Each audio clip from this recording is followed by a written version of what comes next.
Algunos de nuestros lectores me piden que comente sobre un tema que es sumamente importante, que amerita mucha atención, y es el llamado nuevo orden mundial. Podríamos dar una conferencia de horas sobre el nuevo orden mundial, pero vamos a tratar de hacer un consolidado, un consomé, un resumido de qué cosa es esto y qué cosa significa para nosotros los católicos. Soy Alejandro Bermúdez, director de la agencia católica CIPrensa.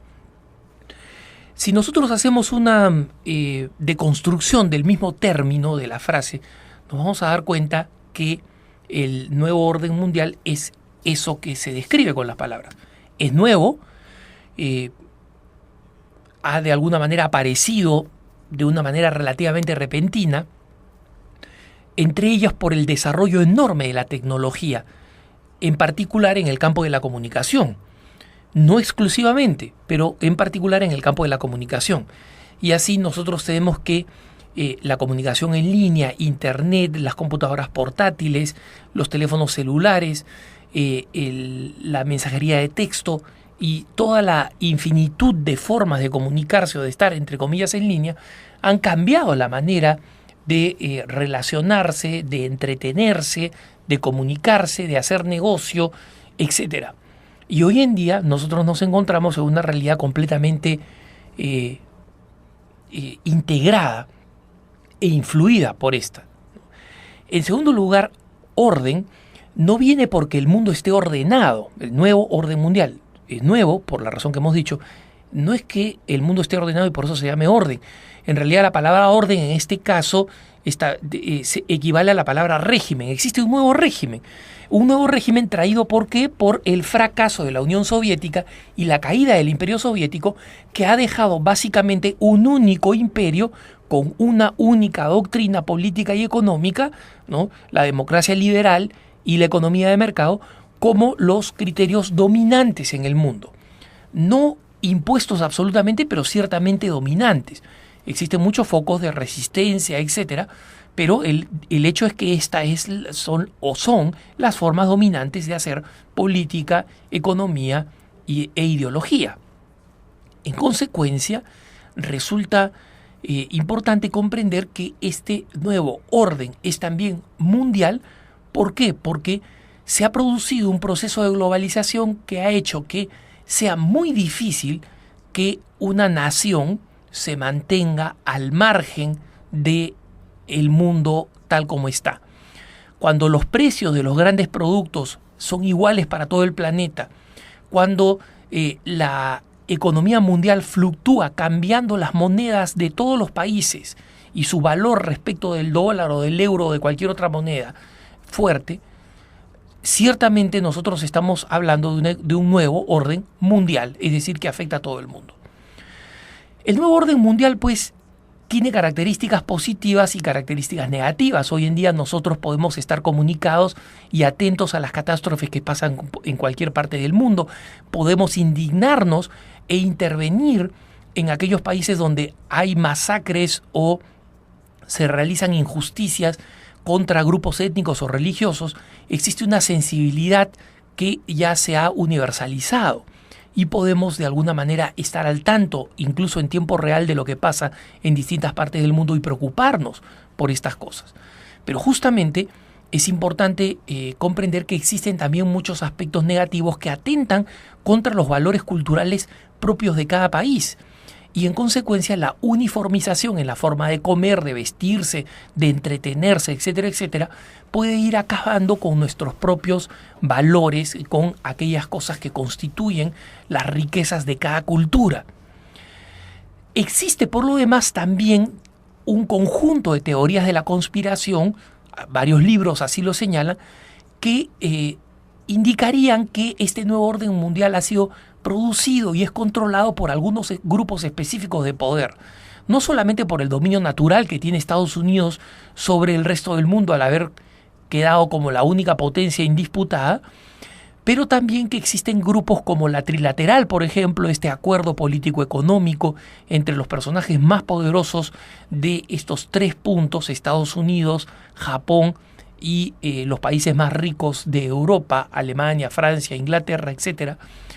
Y otros que señalan que existen otros centros de poder, otras cumbres, donde personajes poderosos, ya sea la masonería internacional, ya sean los hombres de mayor dinero del mundo, se reúnen y conspiran para determinar el futuro del mundo entero, ¿no? Y que ellos habrían sido los que han difundido, por ejemplo, la cultura que ha adormecido la inteligencia de las personas y que ha embrutecido a la juventud, que la ha llenado de música estruendosa, videojuegos y drogas.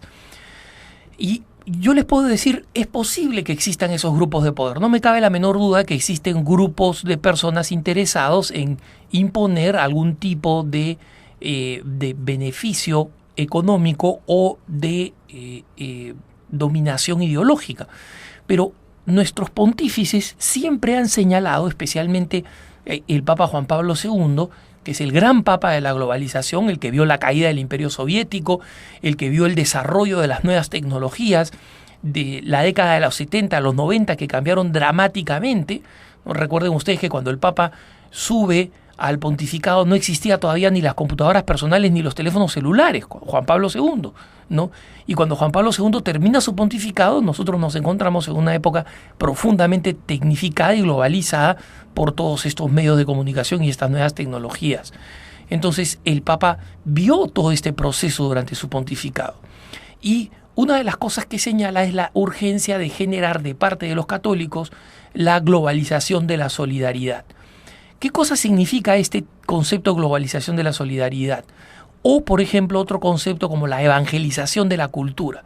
Que los católicos no somos autómatas que estamos predeterminados a ser víctimas de este orden mundial que se encuentra recién en proceso de cuajar, sino que nosotros tenemos que ser protagonistas para conducirlas en una dirección específica. Existen muchos nostálgicos que piensan que este nuevo orden mundial hay que resistirlo. Hay que resistir sus tendencias pecaminosas, pero hay cosas que son irreversibles. El hecho de la manera como nos comunicamos hoy en día a través de Internet, el hecho cómo funcionan nuestras economías, eso es algo que ha sucedido y que son cambios que son irreversibles, como por ejemplo los cambios que trajo la invención de la imprenta y la popularización de los libros y que el hecho que la gente pudiera leer más libros. Las tecnologías, entre otras cosas, producen cambios que son impredecibles y que en muchos casos son irreversibles. Pero que sean irreversibles no significa que sean fatales, que sean malos.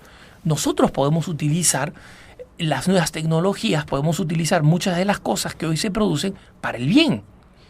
Y en consecuencia, lo que el Papa nos está diciendo al hablarnos de la globalización de la solidaridad o una globalización solidaria, nos está diciendo primero que el fenómeno de la globalización es un hecho, o sea, existe este nuevo orden mundial.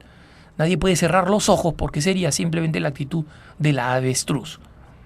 Y en segundo lugar, que nosotros no somos víctimas, sino que tenemos que ser protagonistas para encaminarlos por otro lado. Porque supongamos que efectivamente existe una fuerza en el mundo que quiere embrutecer a nuestros jóvenes y que quiere convertirlos en adictos a las drogas, a la música estridente que impide pensar y a los videojuegos. Bueno, existen muchísimos jóvenes que no han caído en eso y que no tienen por qué caer.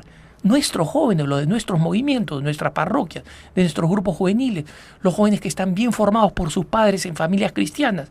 Es decir, nosotros podemos ir en contra de esas tendencias y darle un giro específico, positivo, solidario, justo, cristiano, a este proceso de globalización.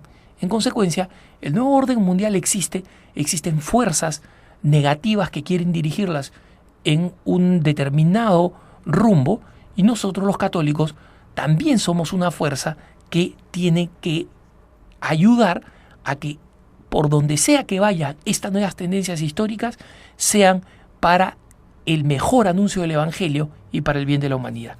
Que tengas un buen día.